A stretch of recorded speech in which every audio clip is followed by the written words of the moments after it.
If you enjoy calm, rules-based horror, stories that don't rush, don't scream, and don't let go easily, this one is for you.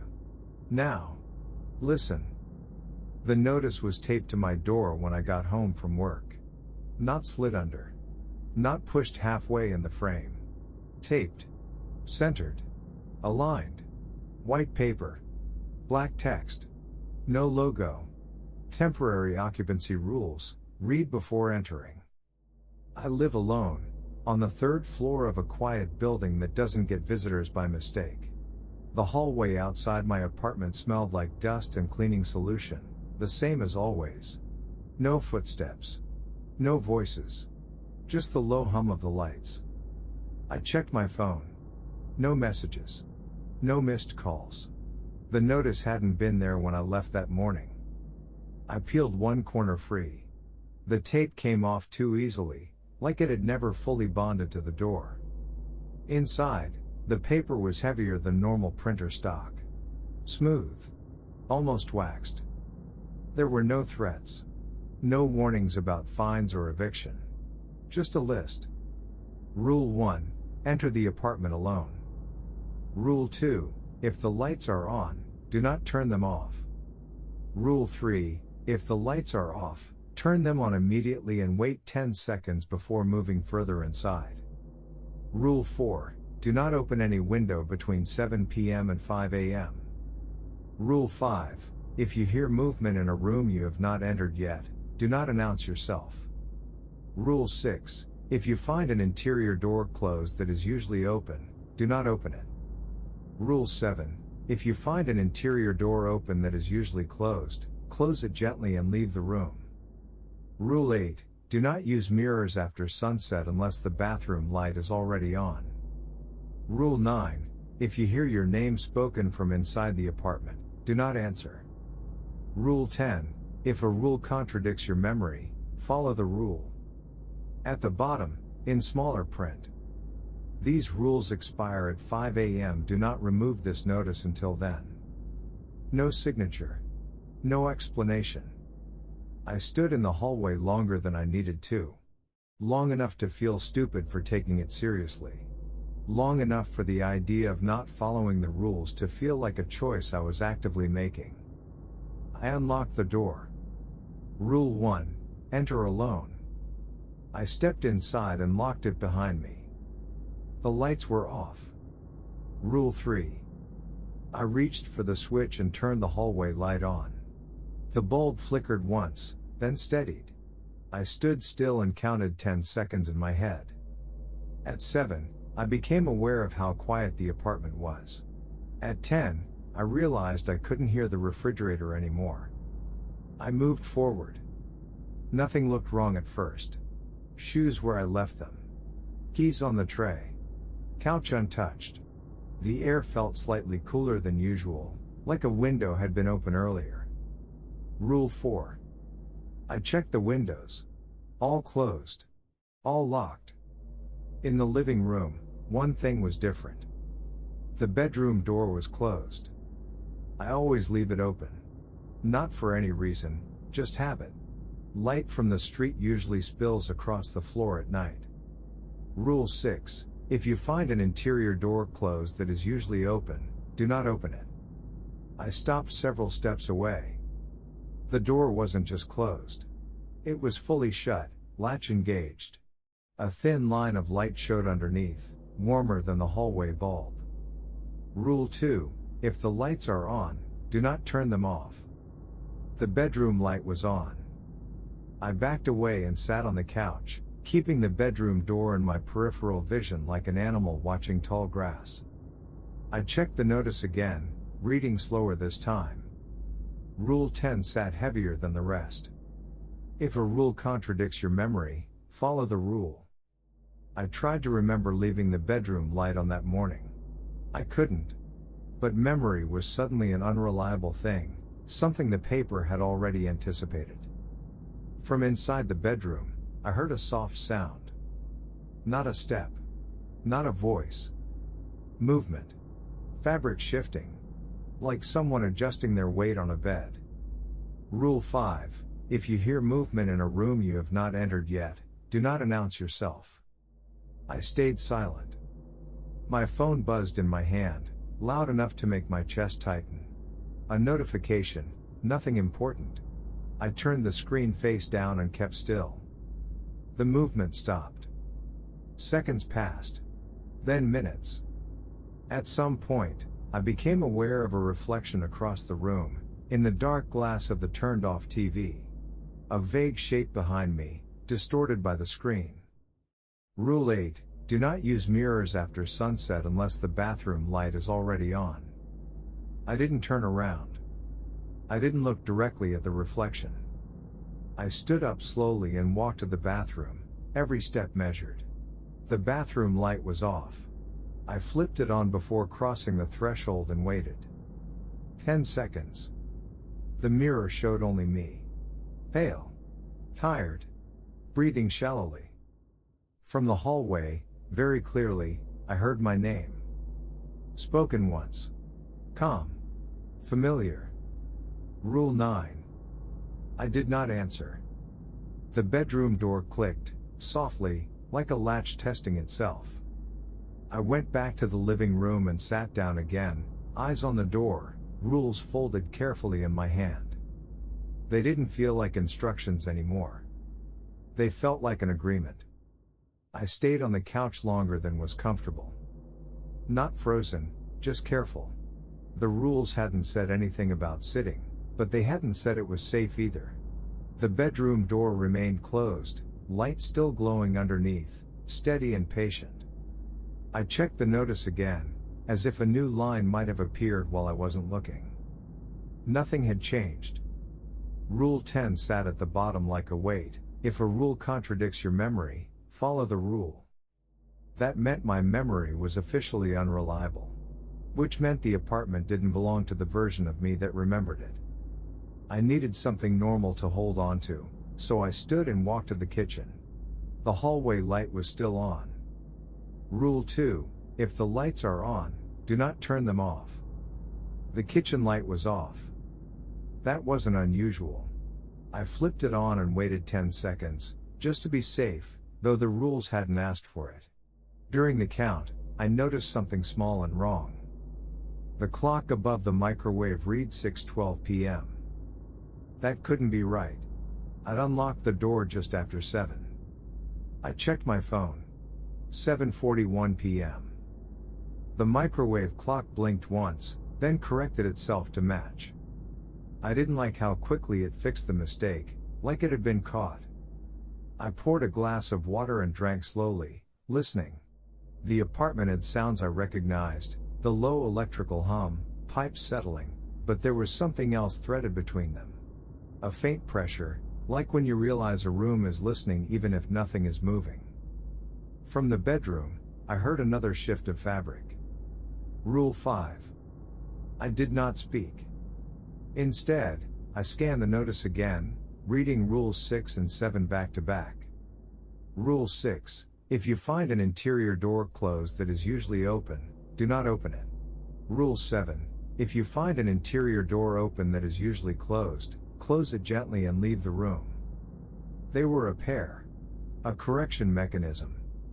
I wondered how many doors in my apartment qualified as usually anything. The bathroom door was open.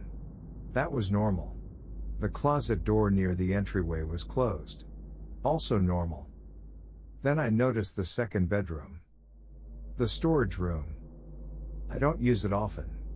Boxes, old clothes, things I don't want to think about. I always keep that door closed. It was open. Just a crack. Enough to show darkness beyond. Rule 7. I approached slowly. The air near the doorway felt cooler, heavier, like it had settled there intentionally. I placed my fingers on the edge of the door. As I did, something inside the room shifted. Not toward me. Deeper in. Like whatever was there had been waiting to see whether I would notice.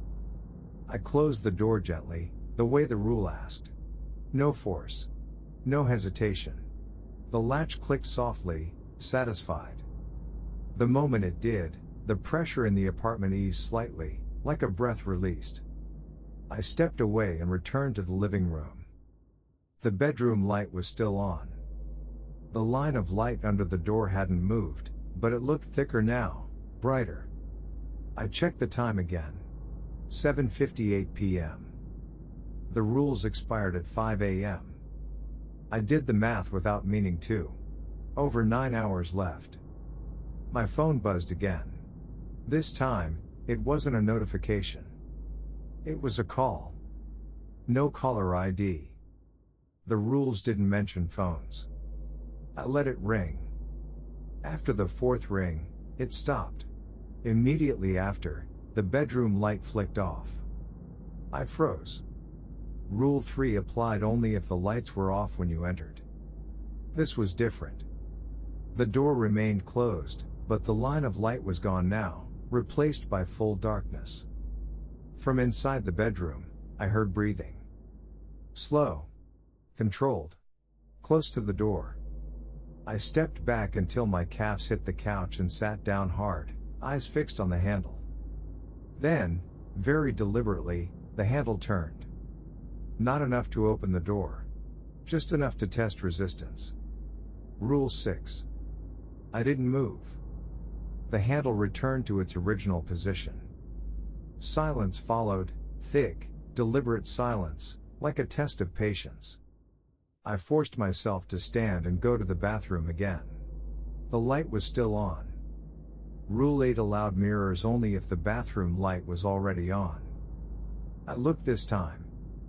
My reflection lagged a fraction of a second behind me. Not enough to be obvious, just enough to feel wrong, like bad audio sync. I raised my hand. The reflection copied me. I leaned closer to the mirror and whispered, barely audible, "Is this real?" The reflection smiled. I stepped back instantly, heart pounding. From the hallway, my name was spoken again. Same voice as before. Calm. Familiar. Closer now. Rule 9. I did not answer. The bedroom door opened an inch. I didn't look directly at the gap. I didn't want to see what might be standing on the other side. Instead, I picked up the notice and read it out loud, every rule, in order, like I was reminding the apartment of its own boundaries. When I finished, the bedroom door closed again. The click of the latch sounded almost disappointed. I sat back down, shaking, and realized something that made my stomach drop. The rules weren't there to protect me from the apartment. They were there to protect the apartment from something else. And whatever that was learning the layout. I didn't sleep. I sat on the couch with the hallway light on, the notice folded in my hands like a passport I couldn't lose. Every few minutes I checked the bedroom door. It stayed closed. It stayed quiet. That was worse than noise. Quiet felt like something holding its breath. At 9:13 p.m., the kitchen faucet dripped once. It never drips. I stared at it until my eyes burned, waiting for a second drip. None came. The apartment was choosing its sounds carefully. At 9:40, I heard movement again in the bedroom. Not footsteps. More like fabric being pulled across a surface. Slow. Methodical. The kind of motion you make when you're organizing. Rule 5. If you hear movement in a room you have not entered yet, do not announce yourself. I didn't speak. Instead, I read the notice again from top to bottom, looking for anything I'd missed. There was no Rule 11. No hidden lines. But the paper felt warmer than before, as if it had absorbed body heat. I stood up and walked the apartment slowly, checking doors and lights the way you check locks after hearing a noise downstairs. The storage room door was still closed. Good. The bathroom light was on. Also good. Rule 8 was the only rule that gave me permission to use a mirror, and I didn't like how much I needed permission now.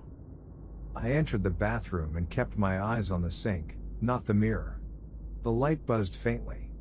The air smelled like toothpaste and the lemon cleaner I use on weekends.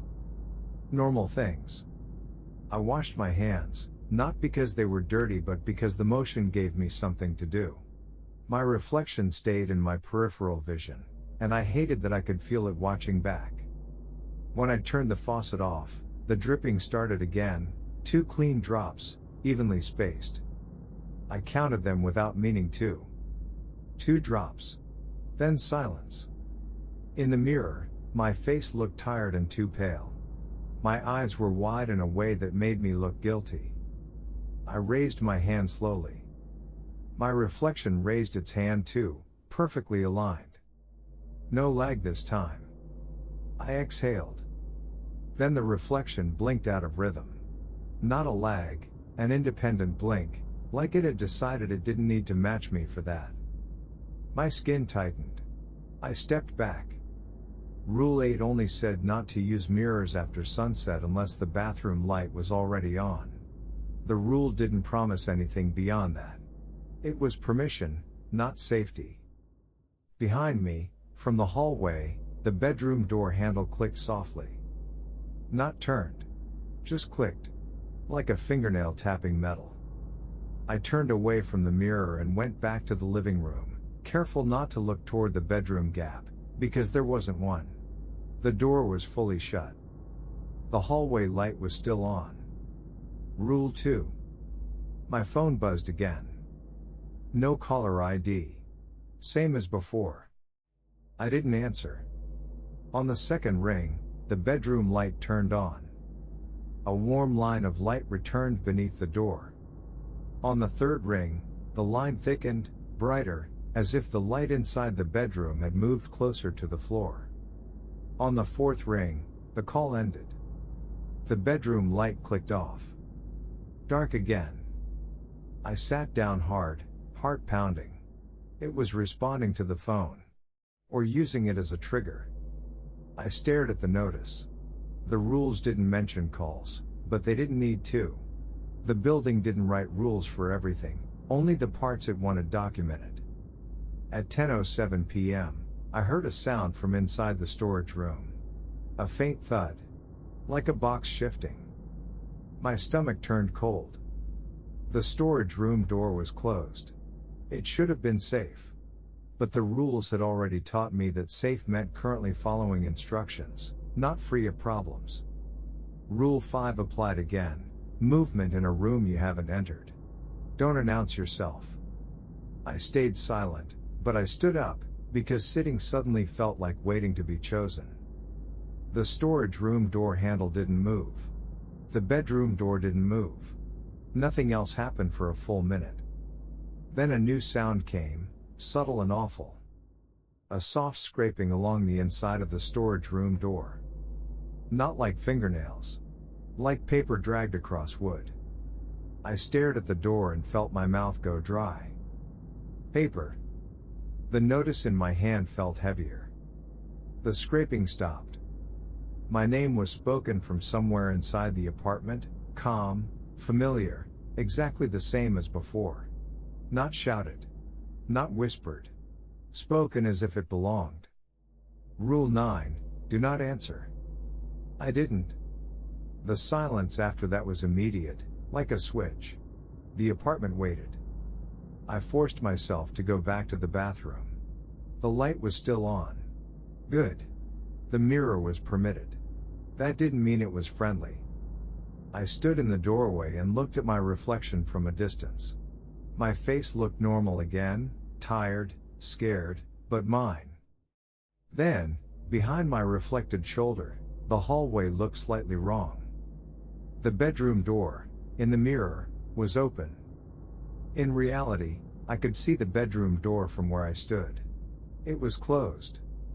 Rule 7, if you find a door open that is usually closed, close it gently and leave the room. But which version mattered, the real door, or the mirror's door? My pulse hammered. The rules didn't say anything about mirrored contradictions. But Rule 10 did. If a rule contradicts your memory, follow the rule. Not if a rule contradicts what you see. Memory. Perception. It was choosing its wording. I kept my eyes on the mirror and stepped backward into the hallway, never turning my head. In the mirror, the bedroom door remained open. In reality, it stayed closed. I moved toward it slowly, watching only the reflection, like it was a security camera. When I reached the door, I didn't touch the handle. I didn't want to be caught negotiating with it. Instead, I spoke to the notice, not the room, keeping my voice low and steady. "I'm following the rules," I said, even though no rule told me to say that. In the mirror, a shape shifted inside the open bedroom doorway. Not a person. Not exactly. More like a suggestion of height and shoulders, like darkness learning how to stand upright. My throat tightened. I reached for the real bedroom door, still closed, and placed my fingertips against it. The door was warm. Not room warm. Body warm. I pulled my hand back immediately.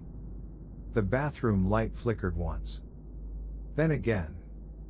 Rule 2, if the lights are on, do not turn them off. I didn't.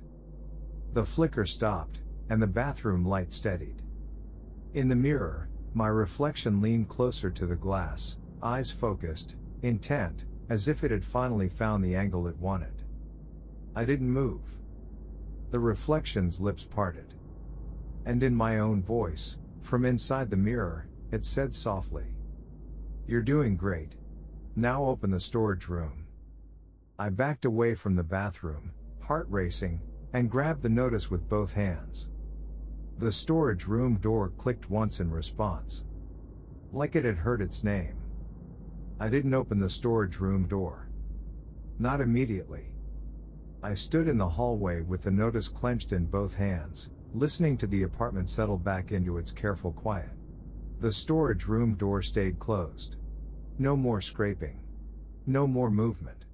It felt deliberate, like the apartment was giving me time to make the wrong decision on my own. Rule 7 was clear about doors that were open. Rule 6 was clear about doors that were closed. The storage room door was closed. That should have been the end of it. But the mirror had shown it open. And the voice, my voice, had told me what to do next. Rule 10 pressed at the back of my thoughts. If a rule contradicts your memory, follow the rule. It didn't say what to do when a rule contradicted your senses. I checked the time on my phone. 11:18 p.m. The rules didn't expire for hours. I sat back down on the couch, keeping the storage room door in view. The bedroom door stayed closed. The bathroom light stayed on. Everything looked compliant, like a checklist waiting to be signed. At 11:24, the scraping returned. Softer this time. Slower. Definitely paper. It moved in short pulls, stopping between each sound, as if whoever, or whatever, was making it needed to rest. I didn't announce myself. Rule 5. I watched the storage room door and noticed something new. The bottom edge of the door was no longer flush with the floor. There was a thin shadow beneath it, wider than before. Paper slid into view. Just a corner at first. White. Heavy stock. Familiar. The scraping stopped. The paper stayed where it was, like an offering that had been set down carefully. I waited. 30 seconds. A minute. Nothing else happened. I stood slowly and approached, stopping an arm's length away. I didn't touch the door.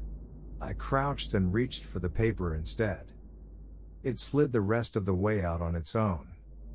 A notice. Identical to the one taped to my front door. Same title. Same weight. But the list was longer. Temporary occupancy rules, updated. My chest tightened. I scanned the top half. The original 10 rules were there, unchanged. Below them, new lines had been added. Rule 11. If a room produces written material, read it in full. Rule 12. Do not remove written material from the apartment. Rule 13. If written material addresses you directly, acknowledge it silently. Rule 14. If you are instructed to open a door you have avoided, prepare the room first. I didn't like that last one. Prepare the room. There was no explanation of what that meant. Just blank space beneath it, like the rule was unfinished. I looked up at the storage room door. The shadow beneath it had widened again. I read the new rules again, slower this time, committing them to memory the way you memorize emergency exits on a plane. Rule 11 left me no choice. I had read them. Rule 12 meant the paper stayed. I placed the updated notice on the coffee table beside the original, aligning the corners. The apartment felt warmer immediately, like it approved of organization. Prepare the room, I whispered, not to the door, but to myself. I scanned the apartment for anything that felt like preparation. Lights. Doors. Windows. Rule 4, do not open any window between 7 p.m. and 5 a.m. They were all closed. Rule 2, if the lights are on, do not turn them off. The hallway light was on. The bathroom light was on. The living room lamp was off. I left it off. I approached the storage room door again and placed my palm against it. Cold. Not body cold. Refrigerated cold. I pulled my hand back and wiped it on my jeans. Behind the door, something shifted, closer this time. The door didn't move, but the air on the other side felt crowded, like a room full of boxes stacked too high. I checked the updated notice again. Rule 14 didn't say open immediately. It said prepare the room first. So I prepared. I moved the coffee table out of the way, clearing a straight path from the storage room to the front door. I didn't know why that felt right, but it did. I stacked the chairs neatly against the wall. I aligned the shoes by the door. The apartment grew quieter with each adjustment, like it was settling into position. When I finished, I stood in the hallway again, heart pounding. I looked at the storage room door. Nothing happened. I waited. At 11:47 p.m., the storage room door clicked. Not the handle. The latch. It unlocked itself. The door didn't open. It waited. Rule 6 no longer applied. The door was no longer closed. It was available. I picked up the updated notice and read Rule 14 one more time. Then, because no rule told me not to, I placed my hand on the handle. The metal was no longer cold. It was warm. I opened the door slowly. The storage room light turned on by itself. The room looked wrong. The boxes were gone. In their place were stacks of paper, thousands of sheets, arranged in careful piles from floor to ceiling. Notices. Forms. Lists. All identical in size, all slightly warped, as if they'd been printed somewhere damp. Every page was blank. Except the top sheet on the nearest stack. It had a single line printed in the center. Acknowledgement required. Behind me, the bedroom door opened. I didn't turn around. Rule 13, if written material addresses you directly, acknowledge it silently. I stood in the doorway of the storage room, surrounded by paper and quiet, and nodded once. The pages rustled softly, like applause. And from the bedroom, something began to walk toward me, slow, careful, respecting the path I had cleared. I didn't turn around. The footsteps behind me were measured, deliberate, like someone counting tiles on the floor. Each step landed exactly where I had cleared space, never brushing the wall, never bumping a chair. Whatever was walking understood the apartment better than I did. I stayed in the doorway of the storage room, facing the stacks of paper. Rule 13, if written material addresses you directly, acknowledge it silently. I had nodded. The room had responded. The pages nearest me lifted at the corners, not all at once, just enough to show they were listening.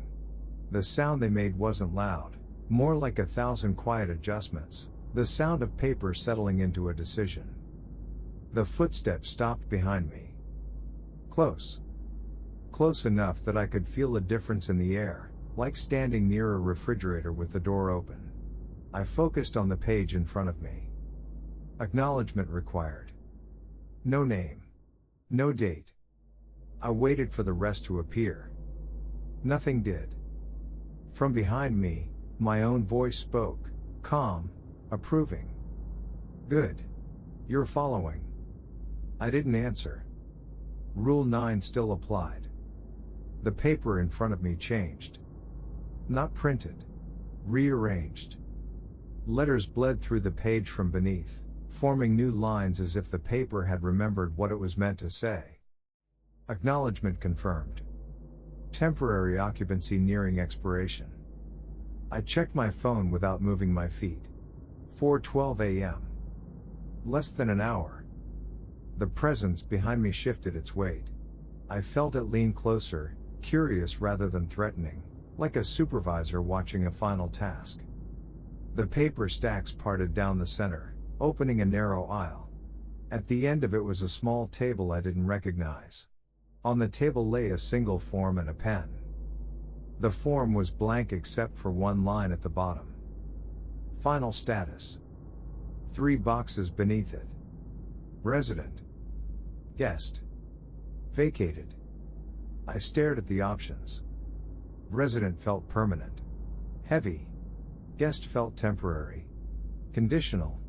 Vacated felt final. Rule 10 pressed against my thoughts again. If a rule contradicts your memory, follow the rule. The rules were expiring.